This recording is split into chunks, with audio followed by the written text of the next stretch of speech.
MZ세대를 능가하는 스마트 시니어의 물결. 트렌드를 선도하지 않지만 시대에 발맞추는 센스를 가진, 과시하지 않지만 경제적 자립을 확실하게 갖춘, 일과 가정에 헌신했지만 문화와 예술을 즐길 줄 아는, 기발하지는 않지만 여가 생활과 재창조 활동에도 적극적인, 앞서가지 않지만 새로운 테크놀로지를 주체적으로 수용하는 스마트 시니어. 이 책은 이런 스마트 시니어를 위한 존경의 표시이자 새로운 시장 선점을 위한 적극적인 제안이다.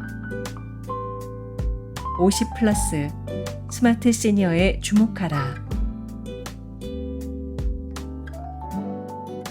스마트한 시니어 세대가 오고 있다. 2018, 2020, 2023, 2026 위에 적은 연도들은 우리나라 시니어와 관련해서 매우 의미가 깊은 해다. 2018년에는 65세 이상 인구가 전체 인구의 14%를 넘어서 고령 사회로 진입했다. 2020년에는 우리나라 베이비붐 세대의 맏형인 1955년생이 65세가 되어 공식 기준으로 노인이 되었다. 즉, 베이비붐 세대가 노인 인구로 편입되기 시작한 것이다. 2023년은 그 유명한 58년생들이 65세가 되어 노인이 되는 해다. 단군 이래 가장 많은 아이가 태어났다고 하는 58년생은 숫자도 많지만 고교 평준화 원년을 거치고 1980년대 고도 성장의 현장에서 활약하는 등 항상 주목받은 사람들이다. 이들이 공식적으로 노인이 된다는 것은 큰 의미가 있다. 2026년에는 65세 이상 인구가 전체 인구의 20%를 넘어 초고령 사회로 진입하게 된다. 한국은 전 세계에서 가장 빠른 속도로 고령화 사회에서 고령 사회를 거쳐 초고령 사회로 진입하는 나라다. 세계적인 고령 국가로 알려진 일본도 36년이 걸렸는데 우리나라는 불과 26년 만에 고령 사회로 진입하게 되는 것이다. 이렇게 불과 8년 사이에 우리나라 시니어와 관련하여 주목할 만한 일들이 벌어지고 있다. 여기서 먼저 정리할 것은 시니어라는 단어의 개념이다. 통상적으로는 50세 이상의 연령을 시니어라 말한다. 노인의 기준은 65세지만 시니어의 기준 연령은 50세부터다. 외국에서는 시니어라는 단어에 부정적 반응을 보이는 사람들을 고려하여 50 플러스라는 용어도 사용하고 있다. 이 경우 60 플러스, 70 플러스로 쉽게 구분지어 사용할 수 있어 편리하다. 물론 이러한 구분도 평균 수명의 증가 여부와 건강 상태의 변화 등에 따라 기준이 변경될 수 있을 것이다. 유엔에서는 이미 18세에서 65세는 청년, 65세에서 79세는 중년, 80세에서 99세는 노년이라는 획기적인 기준을 제시했다. 머지않은 시기에 55세에서 69세, 70세에서 79세, 80세 이상으로 집단 구분 기준이 바뀌지 않을까 예상한다. 아무튼 이제 시니어는 어떤 산업 영역이든 반드시 관심을 가져야 하는 집단이 되고 있다. 이런 시니어에 대해 연구자들은 과거의 시니어와 다르게 구분하여 새로운 정의를 내리고 있다. 대표적인 표현이 뉴 시니어와 액티브 시니어다.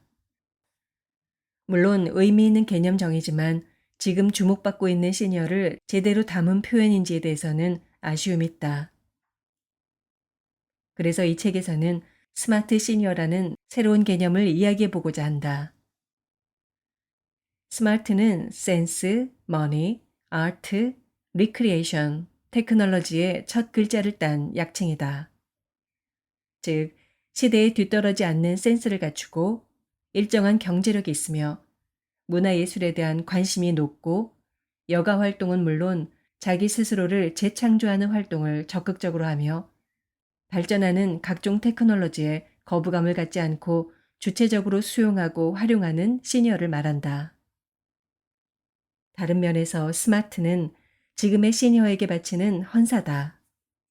과거와 같이 일방적 돌봄과 걱정의 대상인 시니어 또는 지나치게 권위적이고 변화를 거부하는 시니어가 아니라 지혜롭게 새로운 삶을 개척하며 사회와 주변에 긍정적인 영향을 주는 지금의 시니어에게 존경을 표하고 싶다.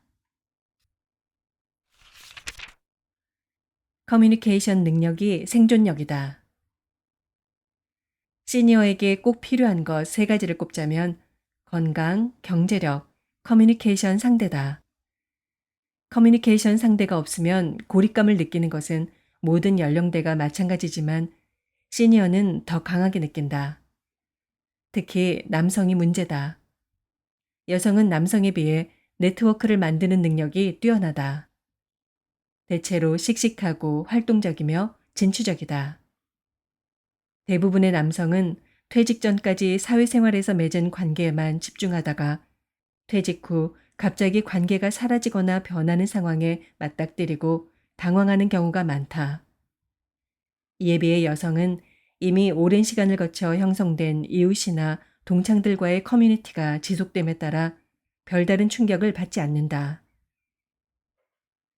고립감과 소외감을 느끼는 남성이 위축되면 더욱 큰 문제가 될 수 있다. 한때 농담으로 회자되었던 삼식이란 말은 단순하게 농담으로 웃어넘길 말은 아니다. 집에서 하루 한 끼 먹으면 일식님, 두 끼 먹으면 이식시, 세 끼 먹으면 삼식이, 종일 먹고 간식까지 먹으면 종갓나 새끼라는 어찌 보면 비참하게 느껴지기까지 하는 비유다. 아이들 뒷바라지와 가사 등에서 자유로워지는 나이대의 아내들이 퇴직 후에 집에서 아내가 밥 차려주기만을 기다리는 남편에 대한 불평을 우스갯소리로 표현한 말이기도 하다. 하지만 퇴직이나 은퇴 후에 적절한 커뮤니케이션 상대가 없어 집안에 고립된 남성의 실상을 표현한 상징적인 말이라고도 할 수 있다. 게다가 의도치 않게 아내의 다양한 커뮤니티 활동을 방해하기까지 한다면 가정의 평화에도 문제가 생길 수 있다는 뜻이 내포되어 있다. 그래서 남성들의 친구 만들기가 중요하다. 동창 등 예전의 관계를 복원해도 좋고 취미생활이나 새로운 활동을 통해 사회생활 때와는 다른 관계를 만들 필요가 있다. 일반적으로 인간관계가 다양하고 폭이 넓은 시니어는 건강하다. 그러면 소비 의욕도 자연스럽게 높아진다. 시니어에게 커뮤니케이션은 다양한 문제를 긍정적으로 만드는 힘이 있다. 미국 학자 존 로우와 로버트 칸은 성공적인 노화를 노인이 가족과 사회로부터 분리되지 않고 활발한 삶을 유지하며 사는 것이라고 정의했다. 분리되지 않음의 전제 조건은 커뮤니케이션이다. 요즘 사람들의 커뮤니케이션은 반드시 오프라인 만남만을 의미하지 않는다. 온라인 커뮤니케이션도 매우 중요하다. 온라인 커뮤니케이션은 오프라인 만남을 촉진하는 도구가 되기도 한다. 가장 많이 쓰이는 수단은 역시 카톡과 SNS다. 그 공간에서도 언어 경쟁력이 중요하다. 너무 길지 않게 유머와 위트를 담아 때로는 촌철살인으로 가끔은 가슴 뭉클한 한마디를 남기는 것이 필요하다. 자칫 외로워질 수 있는 시니어에게 필요한 소통 능력, 그리고 관계를 잘 유지, 관리할 수 있도록 도와주는 것이 한 줄 경쟁력이다. 이미 스마트한 시니어는 센스 있는 커뮤니케이션에서 앞서 나가기 위해 노력하고 있다. 그들을 잘 이해하고 돕는 과정에서 시니어 대상에 또 다른 마케팅 기회가 있다.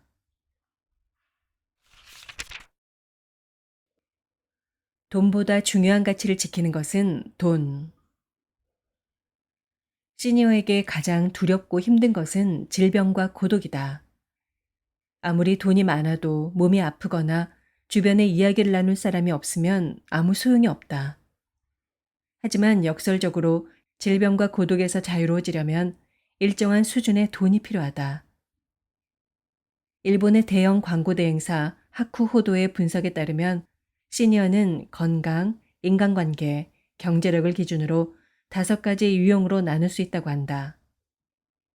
첫째, 달인 시니어는 건강, 인간관계, 경제력을 모두 갖춘 사람들이다. 전체의 16%에 해당한다.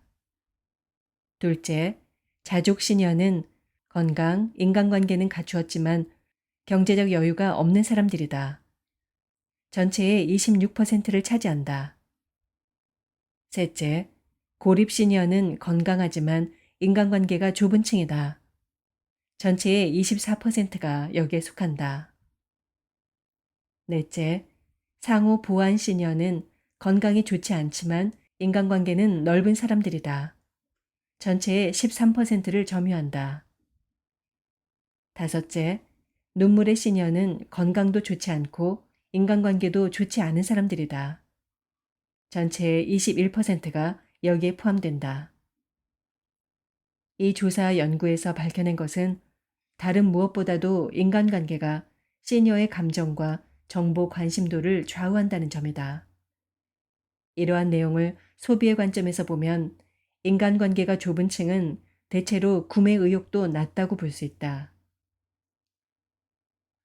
그런데 인간관계를 잘 맺고 유지하고 확장하기 위해서는 일정한 수준의 돈이 필요하다.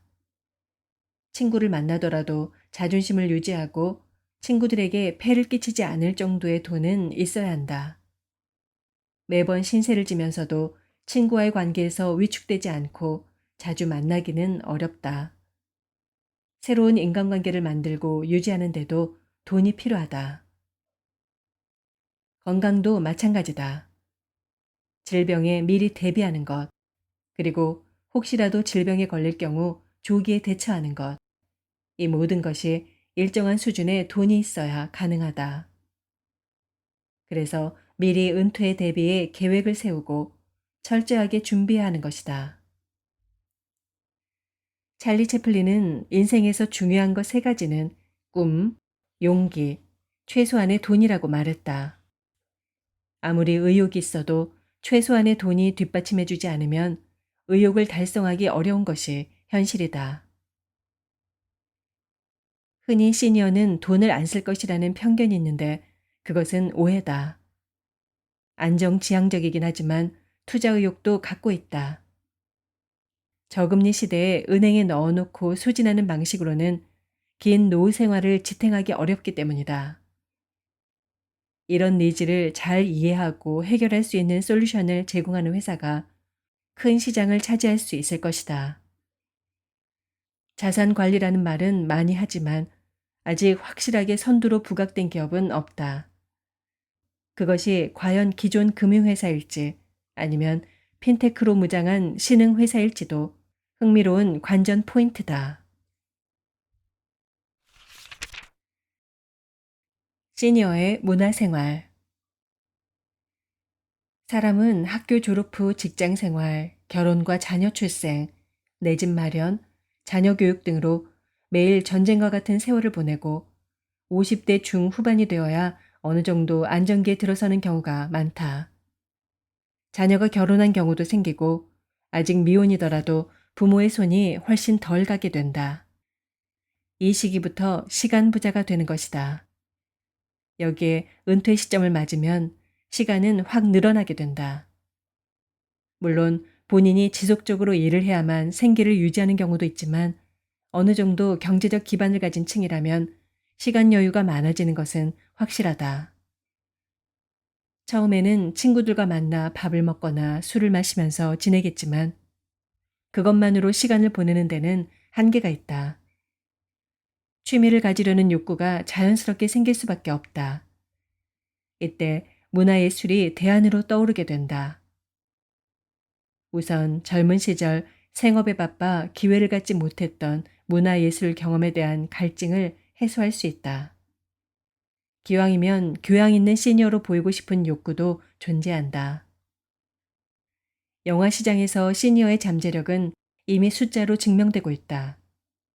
CGV에 따르면 45세 이상 관객의 비중이 2007년 5.3%에서 2016년 20.3%로 증가했다고 한다. 아마 지금은 물론 앞으로도 그 비중은 계속 높아질 것이다. 미술관 또한 교양 욕구를 충족할 수 있는 곳이다. 유럽 등 해외 여행지에서 미술 작품을 접하는 것도 자연스럽게 관심이 높아지는 계기가 될 것이다. 이런 경향은 일부의 사람들에게만 해당하지 않는다. 공연 시장에서 가장 주목받는 장르는 뮤지컬이다. 과거에는 20, 30대 여성이 가장 큰 관객층을 형성했으나 최근에는 맘마미아, 영웅 등의 흥행으로 중년 관객들의 증가세가 두드러진다.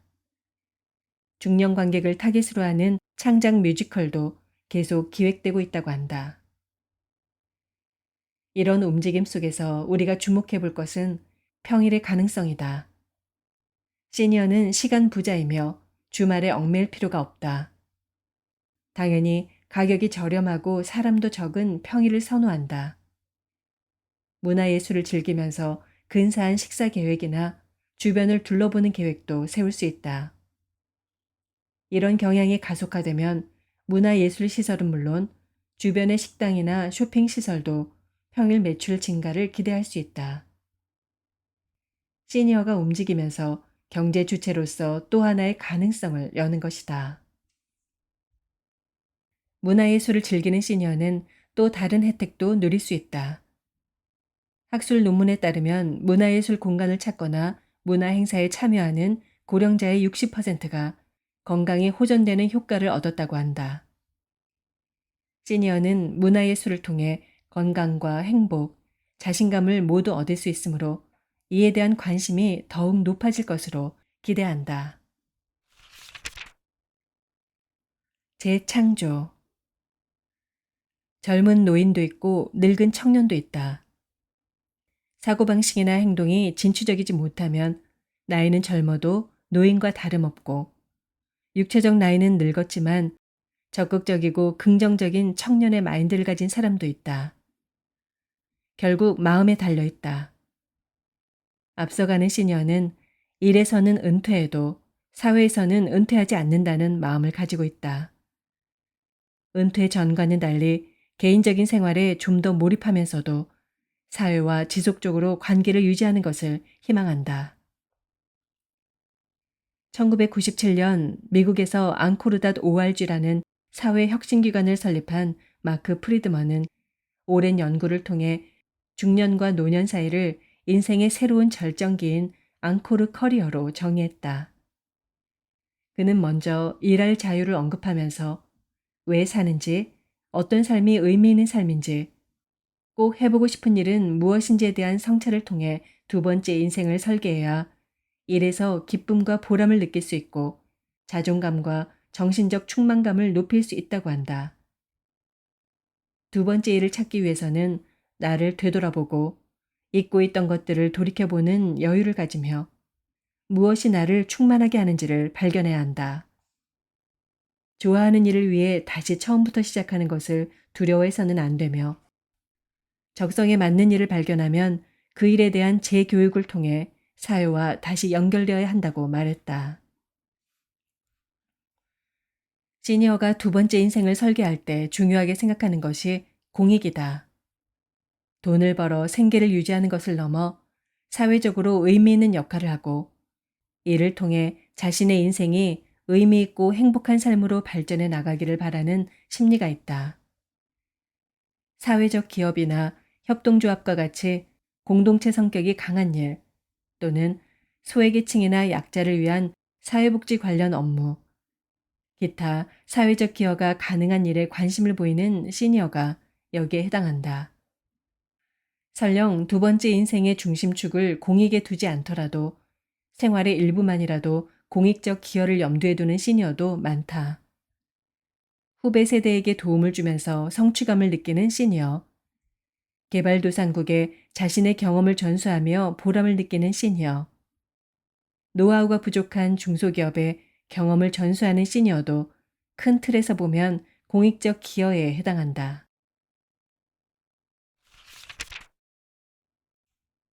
디지털 교육.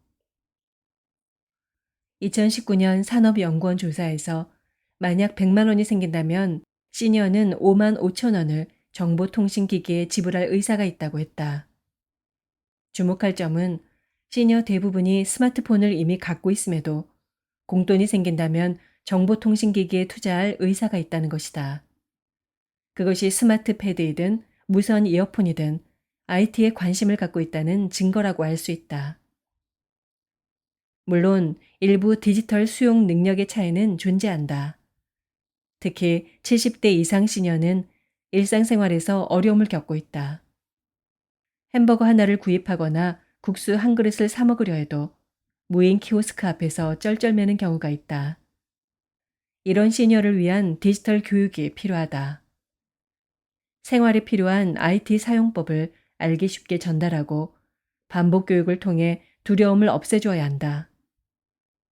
공공기관에서 교육을 적극적으로 실시하는 것이 바람직하고 민간의 참여도 필요하다. 예를 들어 햄버거 가게에서도 정식 오픈 시간 30분 전에 시니어를 대상으로 기계 사용법을 교육하는 것도 좋은 방법이라 생각한다.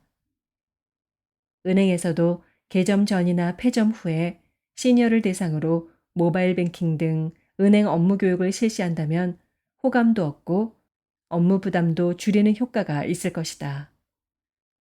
하지만 단순히 기술 교육만으로는 부족하다. 디지털 리터러시 교육이 필요하다.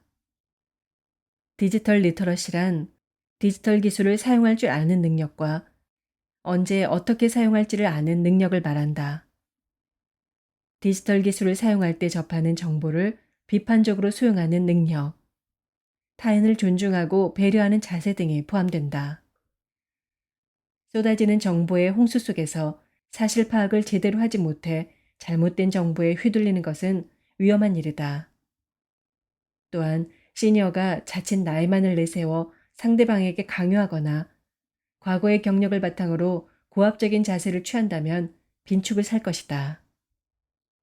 이러한 배려 없음을 디지털 세상에서 표출한다면 소통을 위한 도구가 오히려 고립을 자초하는 결과를 빚게 된다. 시니어가 이런 어려움을 겪지 않도록 사회 전반에서 도움을 줄 필요가 있다. 시니어가 테크놀로지를 멀리하려 한다는 것은 편견이다.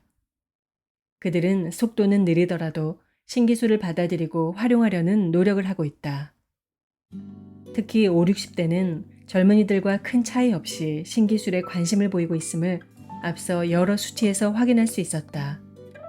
그들이 향후 디지털 격차로 고생하지 않도록 사회 전반에서 지속적인 도움을 주어야 한다.